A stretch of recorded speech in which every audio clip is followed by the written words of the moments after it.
Who makes a better affordable off-roader, Jeep or Ford? We're gonna find out in today's video. I'll include a link to the Jeep Insanity's website in the description down below, and then the Ford in Draper.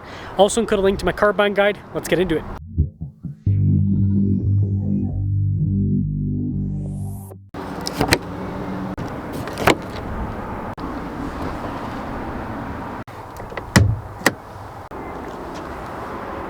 Starting with the Ford, we have a turbo 2.3 liter 4-cylinder that goes through a 10-speed. Fuel economy is 18 around town, 22 on the highway, with power outputs being 300 horsepower and then 325 pound-feet of torque. The Wrangler has a turbo 2 liter 4-cylinder that goes through an 8-speed. Fuel economy is 20 around town, 20 on the highway, with power outputs being 270 horsepower and then 295 pound-feet of torque.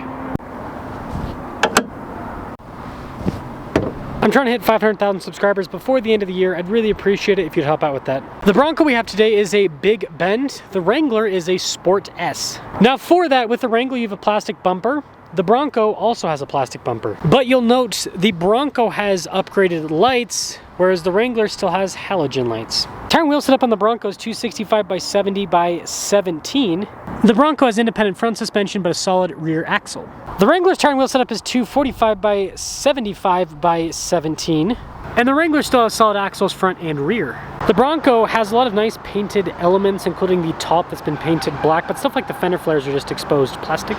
The Wrangler does have a hardtop like the Bronco, but not as many fancy painted elements, I suppose, but also it's a rugged off-roader, right? Now when it comes to rear cargo capacity, the Bronco definitely has more space than the Wrangler. We also have a 12 volt here in the back, and then the bottom section of the tailgate, or the tailgate itself rather, is hydraulic. The Wrangler also has a 12 volt here in the back, but yeah, you can see there's just a little bit less space, but that means the Wrangler is a little bit smaller on the trails. Both vehicles have a spare tire mounted on the back, and they both have keyless entry for that tailgate in the rear. And this rear end really shows you the size difference in the width with both the vehicles. You can see the Wrangler is quite a bit smaller. In the back seat of the Wrangler, I've got good legroom, have a little storage pocket, vents, window controls, got these nice cloth seats here in the center, and then also plenty of headroom with the boxy design. Now the front to rear space doesn't really feel any different in the Bronco, just the width that's a little bit better. Window controls here in the center, you got vents in the center, and then this is cool, the Bronco has these vinyl seats, just camera doesn't want to focus on, but yeah, definitely a little bit nicer than the cloth. And then we've got good headroom. Payload capacity with the Wrangler is 850 pounds, and then the Bronco is 1,214 pounds. Now again, the front seats of the Wrangler are cloth, manually adjustable, whereas the Bronco seats are vinyl, but they are also manually adjustable. And start it up. Wrangler has adaptive cruise control, nice trim around the steering wheel, partially digital, partially analog gauge cluster that lets you know what's happening with the driveline over off to the left-hand side. Just a backup camera in reverse, and then we've got a pretty big infotainment system. Relatively quick response time, does take a second to load up though. Bunch of physical controls for stuff like the heated seats, heated steering wheel, dual zone climate, off-road cruise control. Window controls are there in the center. You also got some charge ports, 4 auxiliary switches. They're behind this little shifter here, so it's kind of hard to see. And then this is just a part-time 4-wheel drive system. Got that classic Jeep center console. Got the grab handle there across the dash, and then no top insulation with this. Now let's start up the Bronco. Nice trim around the steering wheel, just like the Wrangler. It looks like it has just regular cruise control. Full digital here in the center, which is definitely a nice setup. Backup camera in reverse, good resolution, and then big infotainment system. A little bit nicer integration than the Wrangler. Dual zone climate, heated seats, no heated steering wheel with this, interestingly enough. And then you got a cool little shifter there. And then just like the Wrangler, it's a part-time 4-wheel drive system. You do have a off-road drive mode set up too. Window controls are actually here in the center, which is different. Center console's kind of similar in terms of sizing. I'm not seeing any auxiliary switches with this, but we do have a little bit of top insulation. Bronco stickers for about $49,000, the Wrangler stickers for about $50,000. Let's see which one of these performs the best. Start off in the OG, the Wrangler, and then we'll drive the Bronco. I'd say when you look at things on the surface, the Bronco definitely looks to be the better entry-level value with the slightly lower price tag, the painted top, the top insulation, the all-terrain tires. But something to note, if you just tap on the body panels and open and close the doors, you can tell the Wrangler is definitely a lot better built than the Bronco. Like the construction's a little bit more heavy duty, which, here's the deal, if you're just being a mommy mall crawler, you're you're doing the Barbie Jeep thing where you're not actually taking it off-road, that's not really going to matter too much because you're not going to get a whole lot of beaten up on the car on road. A little bit, but not a lot. But if you actually do any sort of off-roading, like the Wrangler's construction seems to be a little bit more, it's not, I wouldn't call it like full-on HD. It's a little bit more heavy-duty compared to the Bronco. The Bronco's very plasticky. And you feel the interior too. This feels like a much more solid interior. Even the plastics feel more solid than the plastics in the Bronco. Now this 2.0 turbo is not bad at all. I do prefer the 3.6 V6 in the Wrangler, but I do think this highlights another thing that Jeep needs to probably change with the Wrangler to be a little bit more competitive now that Ford is, well, in the convertible off-road SUV segment. And that's entry-level powertrain. Now Ford's using a 4-cylinder turbo as well, but it's just got more power on paper. We'll see if it feels more in person, but on paper it's more powerful. And so what I'm kind of seeing here in the Wrangler is, like, if you're not a Jeep person like myself that has owned, I'm on my second Wrangler now, you're not really going to see the benefits of the Wrangler over the Bronco. Like, I'm just thinking, average Joe walks into a Ford dealer, walks into a Jeep dealer, the Jeep's going to feel like an inferior product. It's only once you know about the construction of the vehicle, if you've taken these off-road, that sounded horrible, and you understand the benefits, like, of everything, the underpinnings of the Wrangler versus the Bronco. But again, like, someone buying this package probably not going to, they're just like, hey, I just want to look cool driving down the road in my convertible SUV.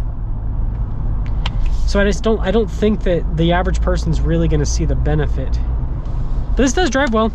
Modern Wranglers, for a solid axle vehicle, it drives shockingly well. Suspension's comfortable, not a lot of tire noise.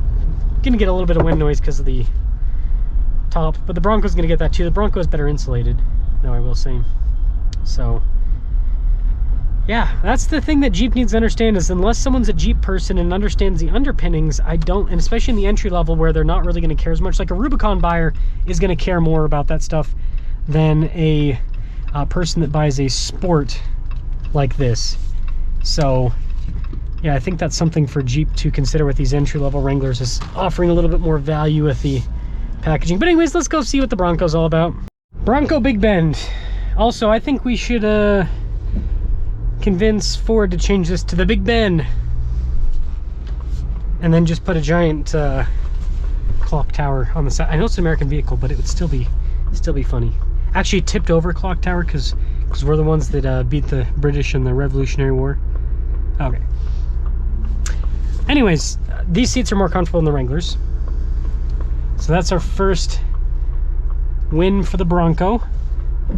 And then, yeah, the steering is better. Now, for me, it's not a deal breaker, but I got to put myself in the mindset of the Draper mom. If you aren't from Utah, you have Draper moms are all across the U.S. Bleach blonde, plastic surgery. That's the Draper mom, right? And that's probably like the core demographic that's going to buy a base model that's not going to, you know, modify it, take it off road, right? It would be more appealing because it feels more spacious inside. It's a little bit quieter. The engine's got a little bit more torque, so you don't have to dive into the throttle as much. Everything's just more refined.